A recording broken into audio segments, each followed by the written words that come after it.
How you doing, everybody? I'm Jim Ladd, and we're back with our final hour of The Doors, setting the record straight. It's autumn, 1969. Don't you love her madly? Don't you need her badly? Don't you love her ways? Tell me what you say. Don't you love her madly? Wanna be her daddy? Don't you love her face? Don't you love her as she's walking out the door? Like she did 1,000 times before. Don't you love her ways? Tell me what you say. Don't you love her as she's walking out the door? All your love, all your love, all your love. All your love is gone. So sing a lonely song of a deep blue dream. 7 horses seem to be on the mark.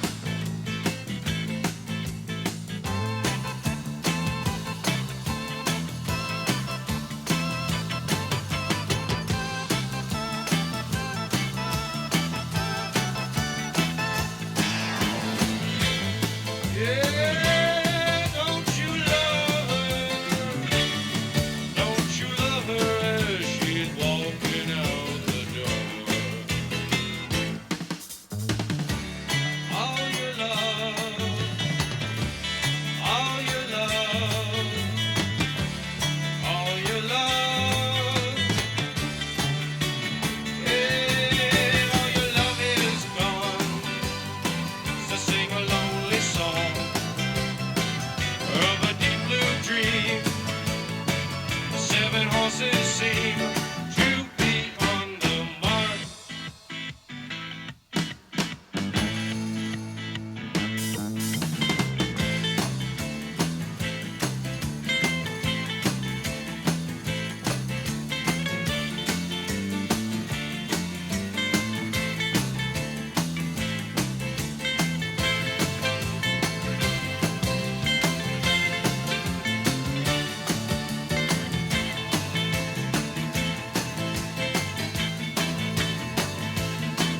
Don't you love her madly? Don't you love her madly? Don't you love her madly? Amazingly, the Doors are still holding together as a group, even though Jim was convicted that September of 2 misdemeanor counts in his obscenity trial in Miami, thus casting a pall over their future. Meanwhile, Morrison's legal team immediately filed an appeal of that conviction. Also, contrary to what you may have read or heard elsewhere, the group had fulfilled the terms of their original contract with their label, Elektra, and they were under no obligation to make any more records. But Jack Holtzman, the founder and then president of Elektra, the person who had signed them in the first place and the man Jim referred to as El Supremo, persuaded him to go back into the studio one more time. It's little wonder that Jim even commissioned an El Supremo plaque for Holtzman's desk, because the result of those additional efforts was the L.A. Woman album. Well, I dig a little down about an hour ago. Took a look around, they went with a wind blow. With a little girl in a Hollywood bungalow. Are you a lucky little lady in the city of light? Or did you know the lost angel city at night?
hills are filled with fire. If they say I never loved you, you know they are a liar. Driving down your freeway, midnight alleys roam, cops in cars, the topless bars, never saw a woman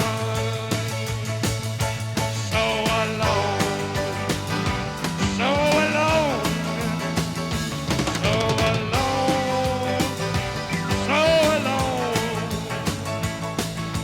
Motel money, glitter madness,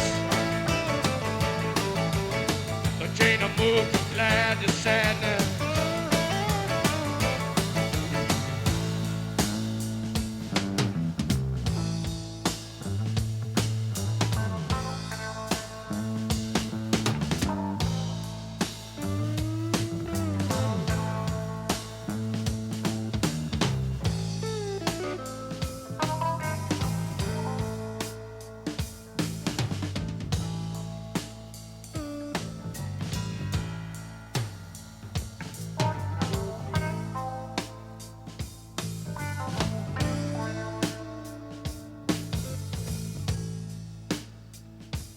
Mr. Mojo Rising, Mr. Mojo Rising, Mr. Mojo Rising, Mr. Mojo Rising, got to keep on rising. Mr. Mojo Rising, Mr. Mojo Rising, Mojo Rising, got the Mojo Rising, Mr. Mojo Rising, got to keep on rising, riding, riding, on riding, riding. Riding, riding, I got to riding, riding, hey, riding, riding. I got whoa, yeah, riding, oh, yeah.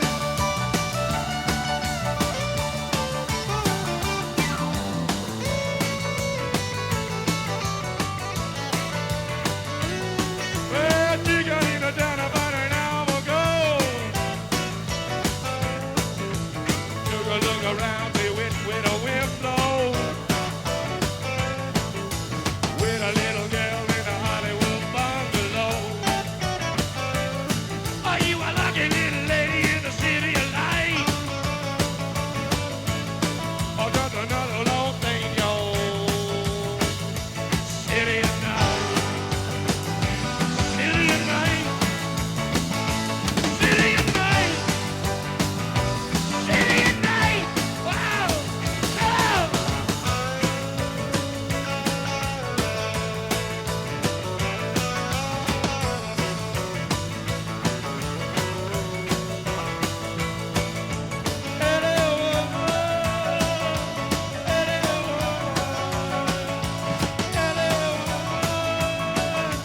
You're my woman, my little woman. Yeah, my little woman. Hey, hey, oh, there's a woman come up. L.A. Woman was The Doors' garage album, a genuine collaboration. On their fourth album, The Soft Parade, the members of the group had inaugurated individual writing credits instead of sharing credit as they had previously. But with L.A. Woman, they once again attributed each cut to simply The Doors. The cars hiss by my window like the waves down on the beach.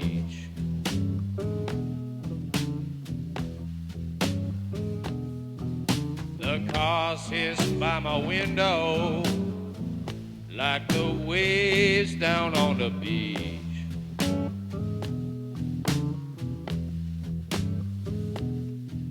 I got this girl beside me, but she's out of reach. Ironically, their longtime producer, Paul Rothchild, after hearing a few of the proposed songs, bowed out. He didn't think the material was strong enough. The band was more than happy to produce the record themselves, with technical assistance from Bruce Botnick, who'd engineered all the previous albums. They were tired of having to keep polishing their songs, sometimes all the way to take 54, and they were anxious to return to a looser, more natural sound. John Densmore. The really outrageous thing is that L.A. Woman was done on 8-track. Morrison Hotel, the album before, was done on 16. We denied technology. I mean, that's crazy. We'll have more on L.A. Woman when we come back, right after this. Well, I've been down so goddamn long that it looks like up to me.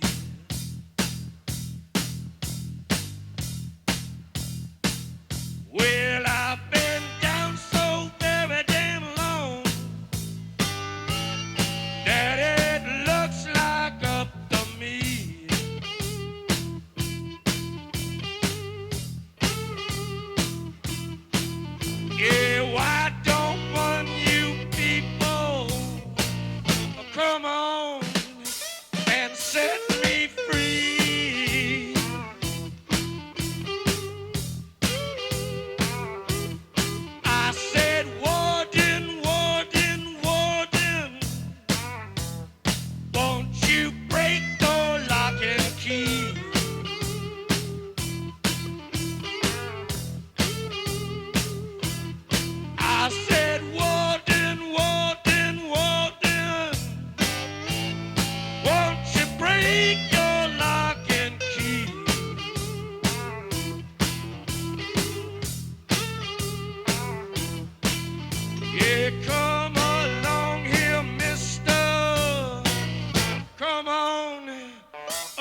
Morrison Hotel had been recorded on 16-track, but on L.A. Woman, the Doors were determined to do something completely different.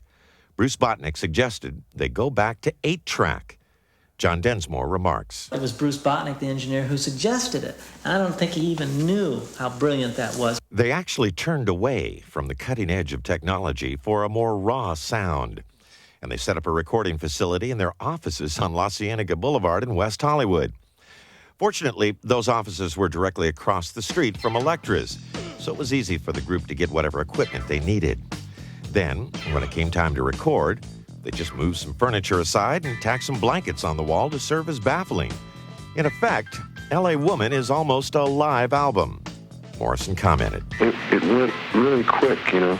We went in and we got like a song a day, which is kind of unusual. It was funny, the first album we did in about 10 days. And then each succeeding album took longer and longer until the last one took about 9 months to do. And this one, we went in and we got a song a day. It was amazing. I live uptown. I live downtown. I live all around. The Doors were determined to release their homage to James Brown, The Changeling, as the first single from the album. But El Supremo Holtzman vetoed that suggestion, insisting that Riders on the Storm was the obvious choice. We just do an album, and then, you know, every time we make a choice for a single, it usually turns out wrong. It's usually we pick them, but, you know, I don't think we really have the key to the pulse of the nation, because we've made more mistakes than we've been right. Riders on the Storm was released as a single in June of 1971. By that time, Jim Morrison had already moved to Paris, according to plan, to join Pamela Curzon in their new Parisian digs. Riders on the storm. Riders on the storm. Into this house we're born. Into this world we're thrown. Like a dog without a bone and packed around alone. Riders on the storm. There's a killer on the road. His brain is squirming like a toad. Take a long holiday. Let your children play. If you give this man a ride, sweet family will die. Killer on the road. Yeah.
Riders on the storm.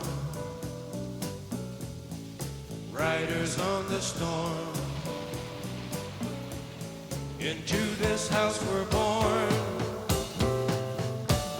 Into this world we're thrown. Like a dog without a bone, an actor out on loan. Riders on the storm.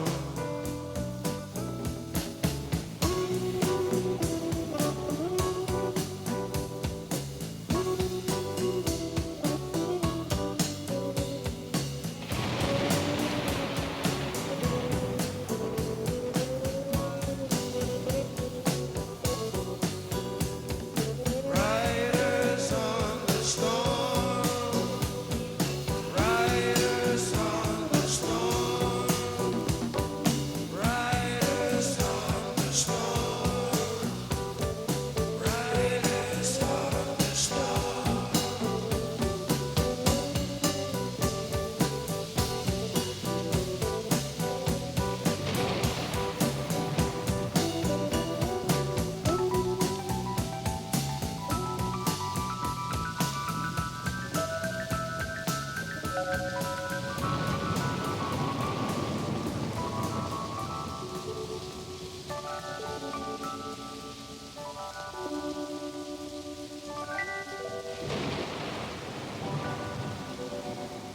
Jim Morrison. A central theme or a motif, a thread running through the songs we don't have, but we definitely do have generate an atmosphere or a mood which might be characterized as an awareness of the strange, that something's wrong, something's not quite right. We'll take a look at the Doors' career in the wake of his death when we return.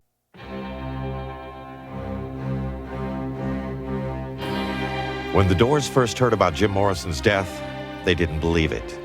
To them, it was just one more report of his demise. Finally, though, when the reality sank in, Ray Manzarek, Robbie Krieger, and John Densmore resolved to go on, to continue both performing and recording as the Doors. They did consider several lead singers, including Iggy Pop, but they finally decided to remain a trio. As they had with Jim when they made L.A. Woman, they decided to record an album using their West Hollywood offices as their studio. Once again, they shared production chores with engineer Bruce Botnick. Some of the songs they recorded were ones that Jim had passed on when they were making earlier records. Only now, either Ray or Robbie sang lead. They called the record Other Voices. In the eye of the sun before the world had begun. Taking it easy, I was having some fun. Loafing and a joking, it was all energy. No such thing as you and or me.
So I thought of the world, and you did too.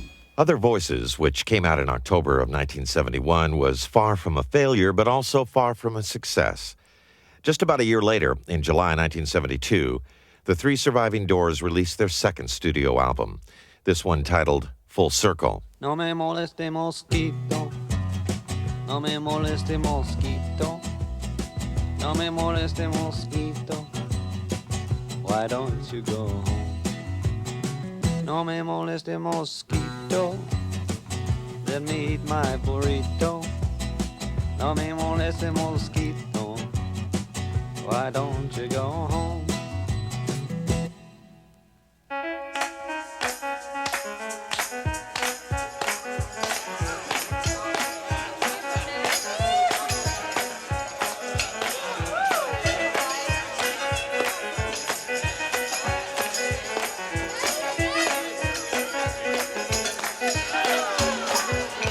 No me moleste mosquito, no me moleste mosquito, no me moleste mosquito, why don't you go home? No me moleste mosquito, just let me eat my burrito. No me moleste mosquito, why don't you go home?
They also did a couple of tours, one in the U.S. and another in Europe. Within 2 years of Morrison's death, they decided that the time had come to go their separate ways. The Doors as a trio were no more. It was Jim Morrison, in fact, who brought Ray, Robbie, and John back together again as musicians one last time. That was in 1978, and those sessions resulted in the record known as An American Prayer. O great creator of being, grant us one more hour to perform our art and perfect our lives. We live, we die, and death not ends it.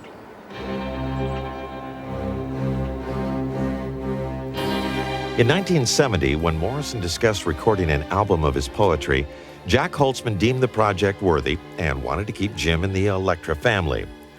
Jim went into the studio on the eve of his 27th birthday and recorded many hours worth of his poetry. In December 1991, Jim Morrison would have been 48 years old. Sadly, like Hendrix, Joplin, and John Lennon, Morrison's life is that of a talent extinguished too soon.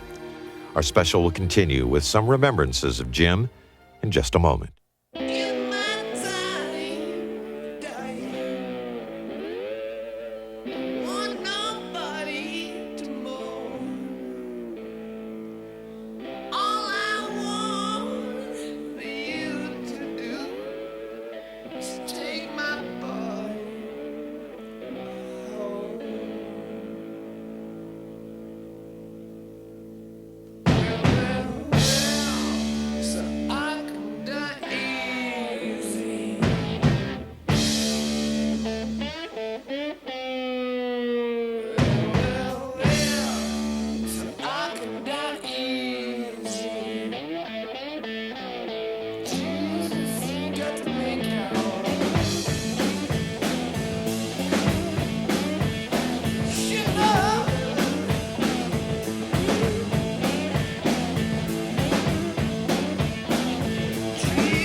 Jim Morrison made his last records in 1971, but in the ensuing decades, Morrison has not been forgotten. Bob Krasnow is now the president of Elektra Records, the label that the Doors recorded for, and he observes, The Doors being probably the most literate and the most influential. To this day, I mean, the Doors are probably, you know, when you talk about influential bands, you talk about two bands, basically. Led Zeppelin and the Doors. I mean, they really are role models for almost everything else that goes on around us. Lord have mercy.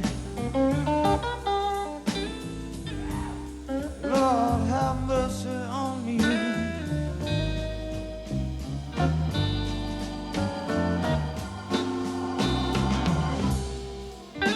Lord have mercy.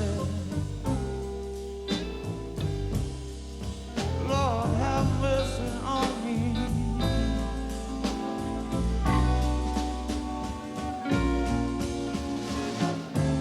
Though I'm trying to find my baby. Won't somebody please send her home?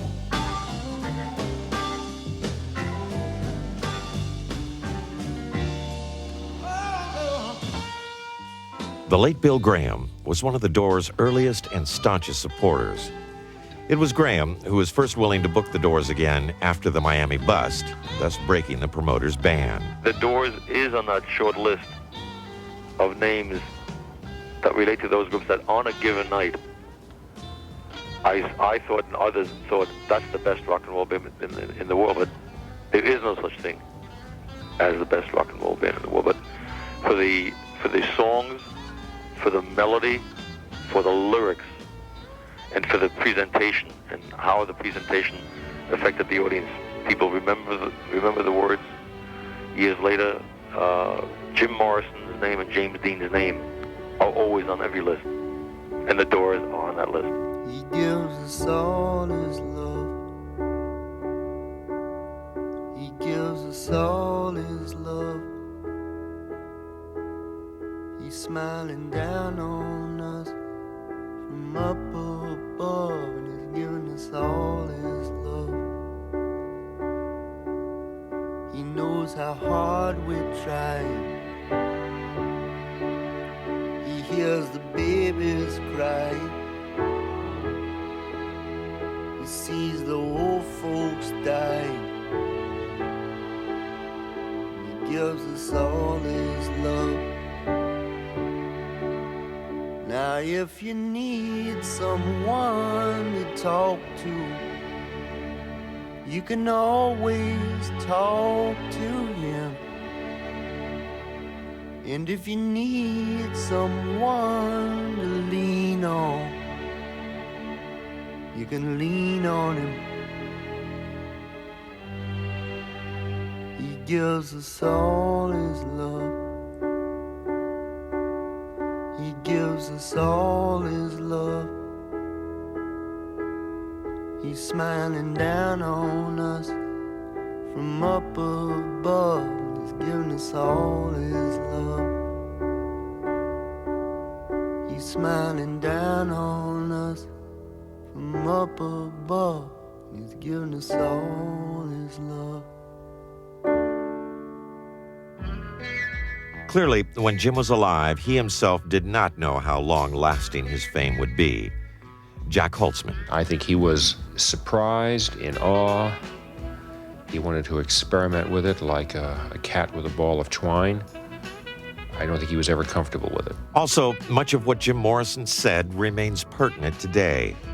John Densmore. Now I forgive him for everything. I understand what he was saying when I hear the tapes of what he was saying.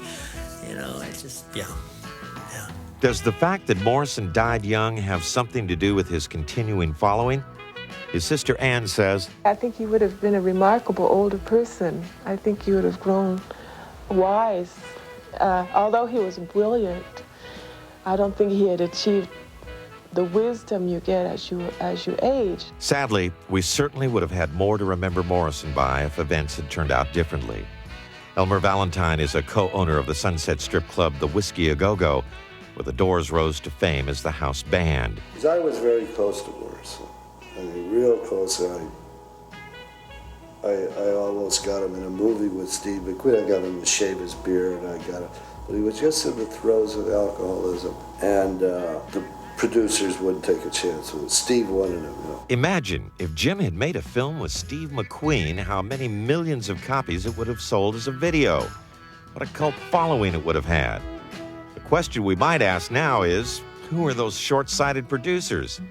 Are they aware that, even today, a James Morrison Scholarship Fund exists at the UCLA Film School? They say every man must need protection.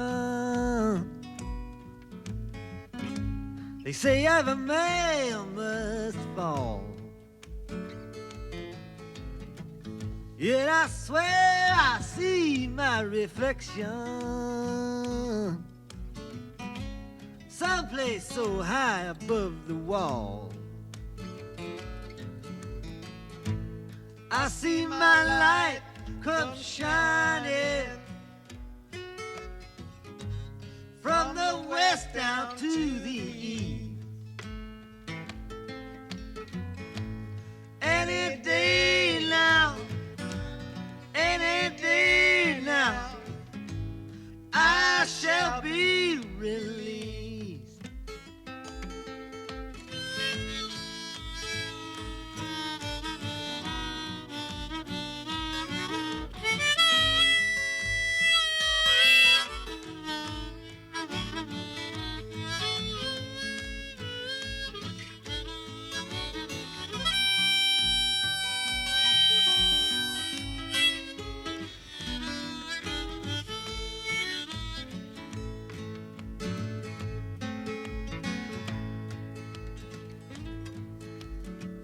Down here next to me in this lonely crowd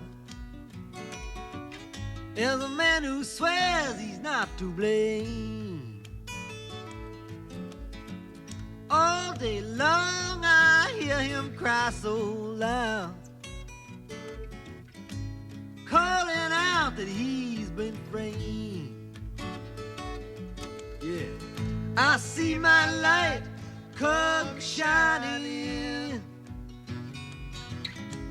from the west down to the east.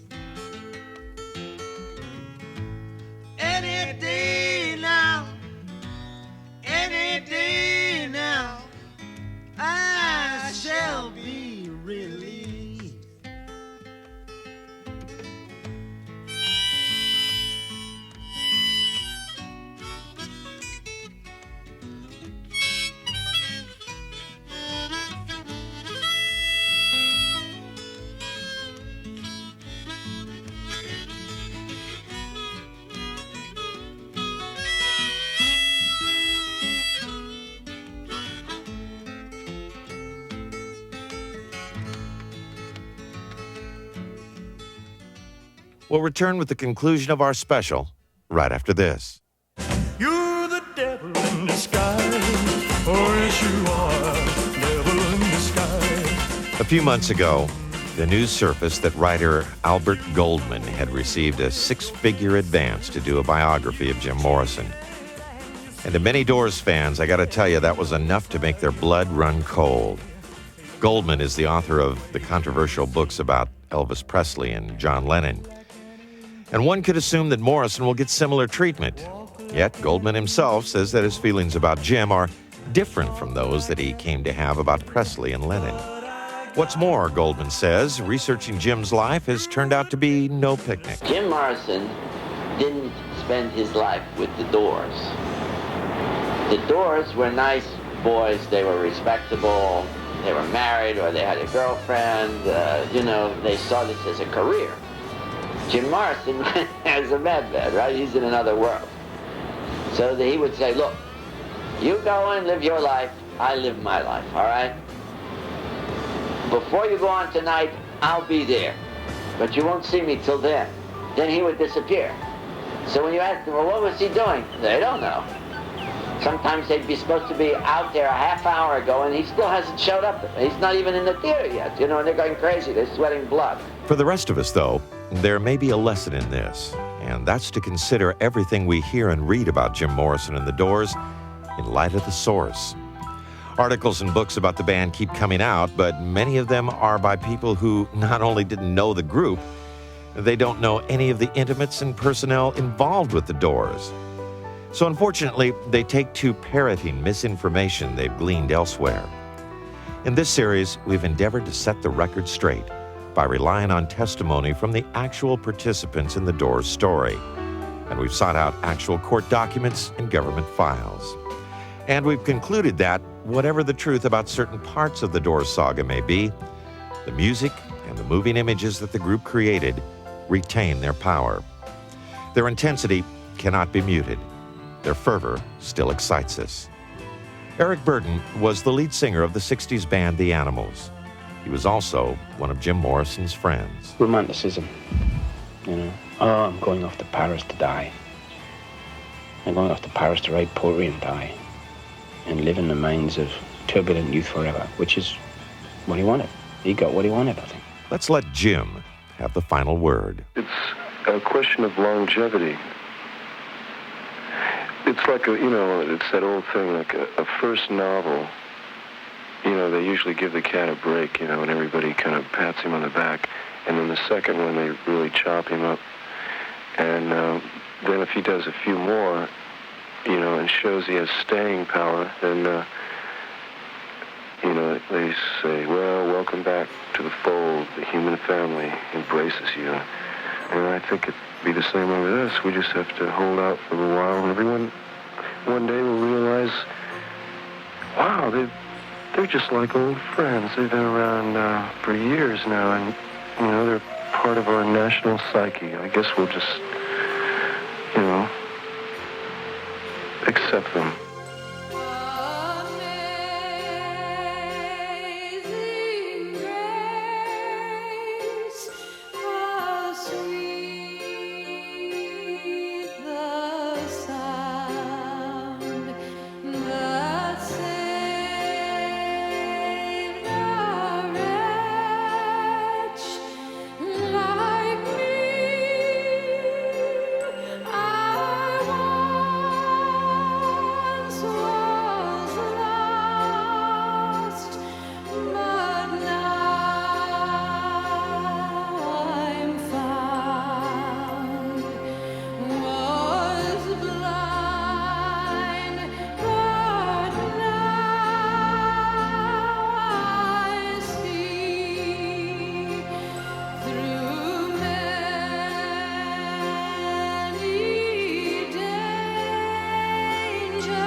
The Doors, Setting the Record Straight, is a Westwood One presentation. Created and produced by Sandy Gibson.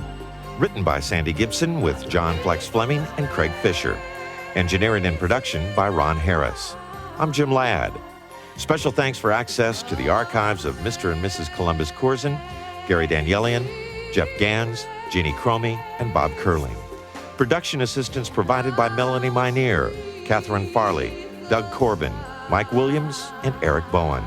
Executive producer, Norm Pattis.